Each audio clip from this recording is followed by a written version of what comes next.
Last year pa nga itong ganap na to mga sister, sayang naman nga kung hindi natin i-upload. Kaya tara, samahan mo ako and spend another day with me as 28-year-old public school teacher, small business shop owner, wife, and a mom, and back with another mini vlog. Day before nga kami pumunta ng La Union mga sis, aba, kailangan natin tapusin ang mga labahin natin, charing. Kasi nga hindi ko na alam kung saang araw ko isisingit ito mga sis. Diba, hindi talaga kami nauubusan ng labahin mga sis. Inaalis ko na nga yung mga tuyong damit mga sis kasi kinakailangan ko nga yan para may magagamit akong hanger. And itong mga oras na yan mga sister, magsasampay na nga lang ako. Habang yung asawa ko mga sis, busy pa rin sa mga palaisdaan niya, charing. Actually mga sis, kapag wala lang talaga kaming pasok ni Amira, saka siya nakakapag-focus dito. Buti nga mga mima ng mga oras na yan, kahit parang past 10 na ngayon ay hindi ganun kainit. So dahil hindi ko pa nga nalalaba yung mga gagamitin naming damit bukas mga sister, ayan inuna ko na nga yan. Para syempre mas madaling matuyo, di ba?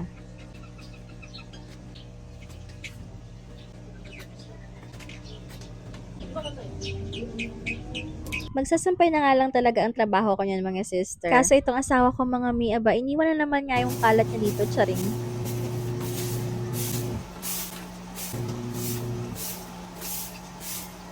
Gumagawa nga ata siya ng filter dyan mga mi para sa isda. So after nga rin maglaba mga mi man makapaglinis dun sa likod ay nagpahinga nga lang din at nag-lunch. At dahil busy pa nga ang asawa ko mga sister, inaya ko na nga lang yung kapatid ko na sumama sa akin sa may CSI or sa may palengke nga. May binili nga lang kami dyan mga mi masaglit and dumiretso na nga kami ng CSI mga mi. Actually mga sis, iniiwan ko na nga si Amira niyan kasi nga baka maraming tao. Kaso syempre for the sama nga si Auntie Ninyo palagi, char. So ayan, very happy na naman nga si Auntie Ninyo kasi for the akar ang person, charing. Since mas malapit nga kami dun sa may isang entrance ng CSI mga sister, dito nga kami dumaan.